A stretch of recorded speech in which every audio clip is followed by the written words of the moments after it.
Okay, so it wouldn't be an ink week without doing some wood grains, and we're going to do some whiskey barrels because I need some done. I know you've seen it before. This brush I have used before. This is a fresh brush. I'm going to use this on one and a fresh brush on the other. I am running very low on brown inks, so I may be pulling in some other colors as I go. I do need to get a set ordered soon. But I have ginger and caramel that I'm going to use on one, and then I'm going to try and just use teakwood on one, but I am very much almost out in both of these, so I may have to pull in some more ginger or something. But I'm going to go ahead and do some caramel first, and this one I'm going to use the dirty brush for. So I just start by running a line. Do protect your surface. If you have anything that way of you, I recommend covering it up. Try not to splatter towards your shirt because you are going to spray fine drops. I didn't worry about my tabletop because I already have some blue on here that I need to clean up. So I'm going to go around once, and I just keep brushing until it's dry, until I'm not getting any more spread for this first layer. Oh, I'm not sure what happened to my paint here. This was touching something. Hopefully that'll cover okay and just give it some character. I prepped these cups like 2 months ago, so I'm not sure what happened there. I thought it was good, but it's not. Hopefully the other cup's not like that, because they were sitting side by side, and I wonder if they like got stuck together at some point.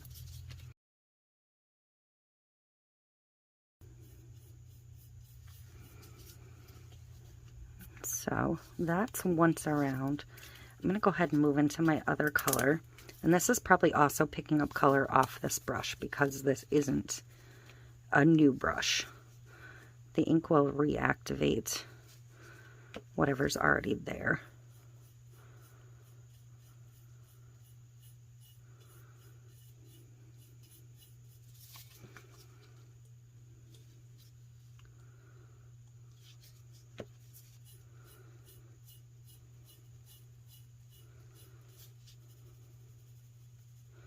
I'm going to try and start adding some texture over that weird spot.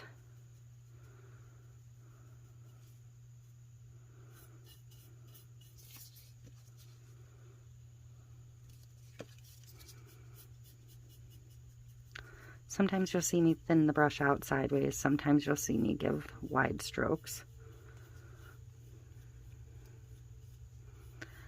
These were prepped with a glossier spray paint. I prefer the glossier matte to matte. Even a semi-gloss is better than a matte for moving alcohol inks on.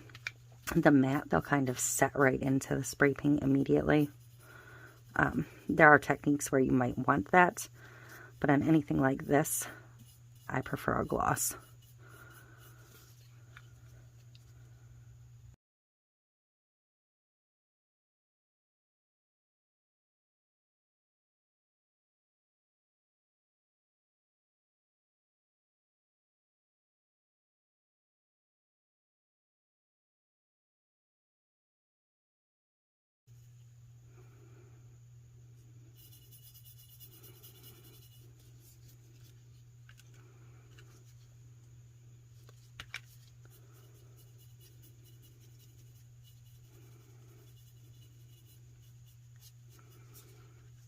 Now I'm going to go back over and get any white spots and start kind of feathering in some more texture.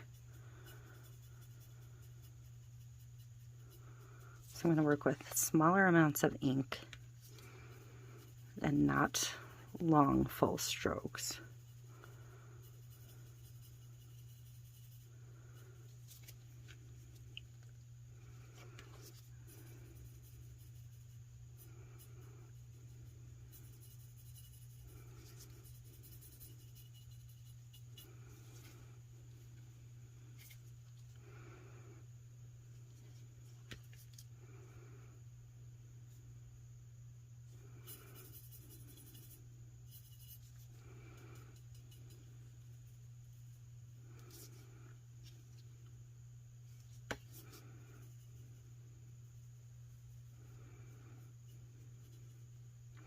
story on covering that paint spot here.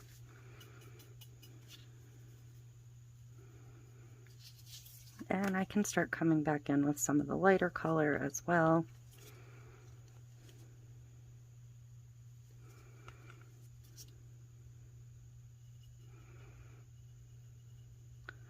Kind of circle it as I feather it out.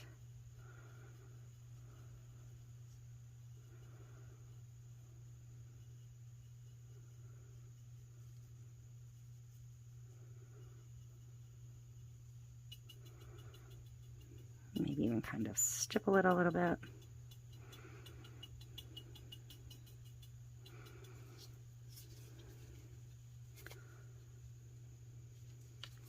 Like I said, I'm just going for a little bit more depth and dimension at this point.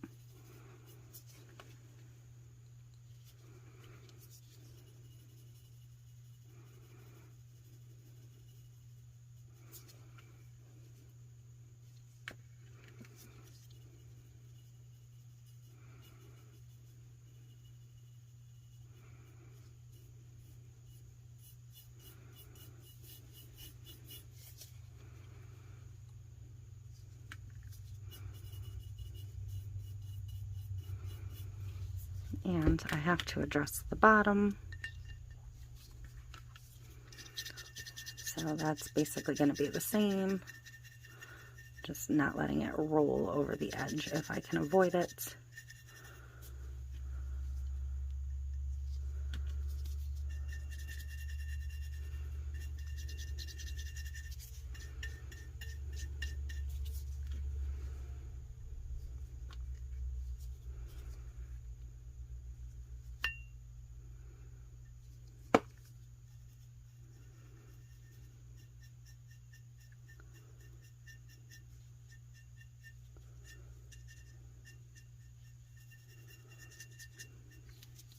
If you rolled over the edge, make sure you get those drips worked back in.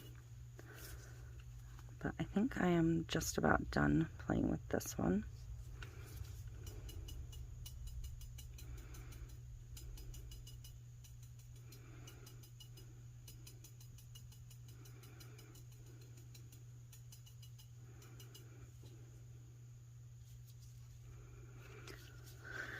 So I'm going to set this one aside. I'm going to do the other one that's just the teak wood with the new brush in fast mo because it's going to be repetitive.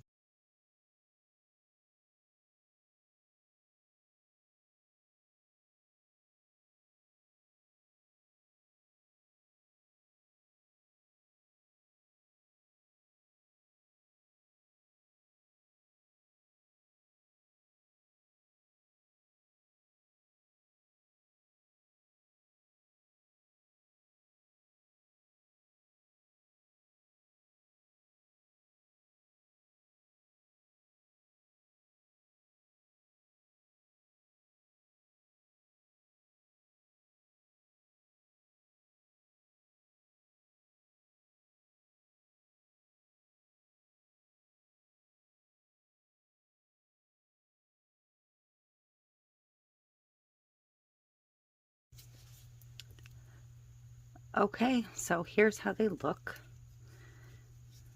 Two completely different cups, just from different colors, similar technique. I'm going to let these dry. A lot of the time I will decal these before a coat of epoxy, but in this case I'm going to go ahead and put a coat on, and then once they're dry I'll come back and do my decals. Okay. I'm going to get one of these decaled on camera. I will decal the other one off camera. So, but this is my decal. I have some transfer tape ready.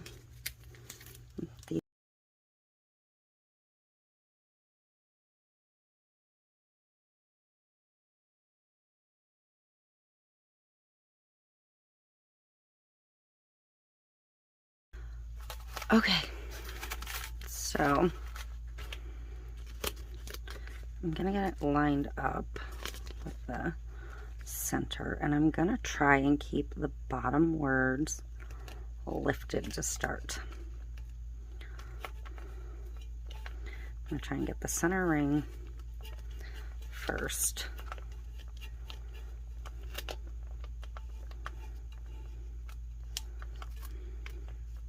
And I did just crease it, but then I'm going to try and work out this side. Working on curves can be difficult, and these cups are curved in multiple ways. So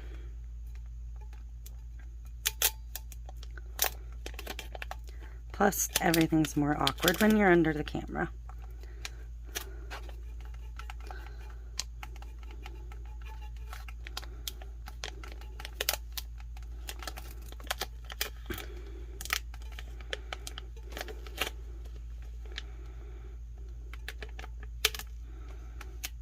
And I'm actually going to peel this back as I go.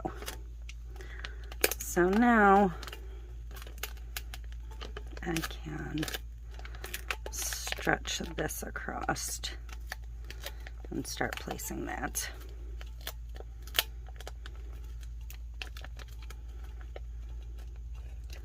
My tea is going to get a little janky.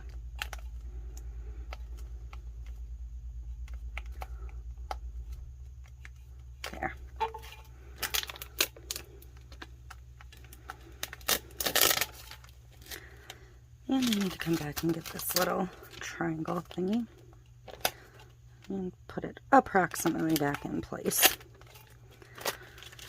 So, I don't remember what size I cut this. I'm sorry.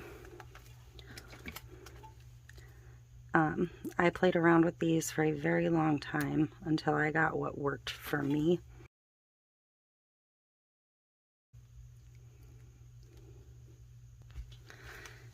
I don't have them up on my screen anymore. So this is the 25-ounce barrel. They do have a 15-ounce barrel now. So obviously you wouldn't cut that as big. But this is 4 1/4 tall. And however wide that comes out to. My strips, I don't know. I just cut strips of black. So these I don't cut to a particular size. I just cut them larger than I need because all 4 of them are going to end up a different size. So these I just start putting on and eyeballing them.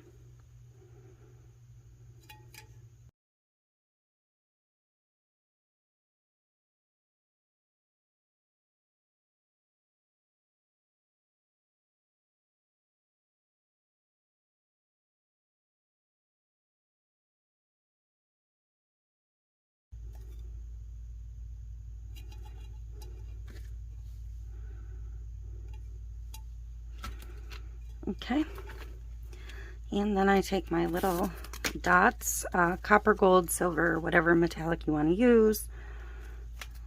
It doesn't really matter. I'm going to do 3 per strip. 2 I usually do right over my overlap.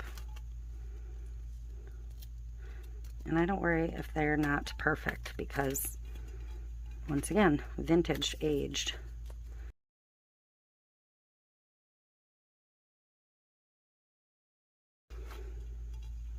So that is it. That's how I do these.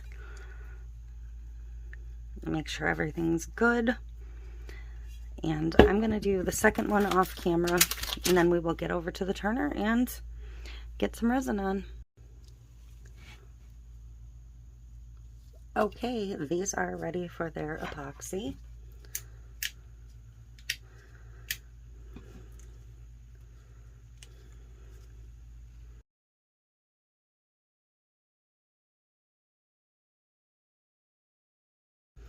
And yes, these are terribly unlevel at the moment, but when I move them over, I will straighten them up.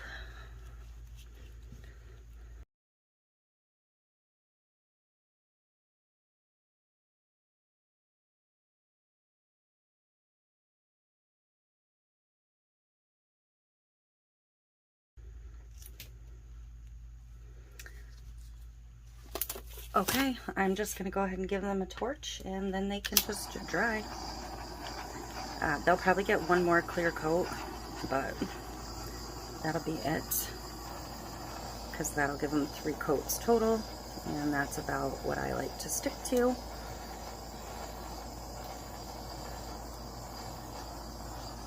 So that is it for your whiskey barrels.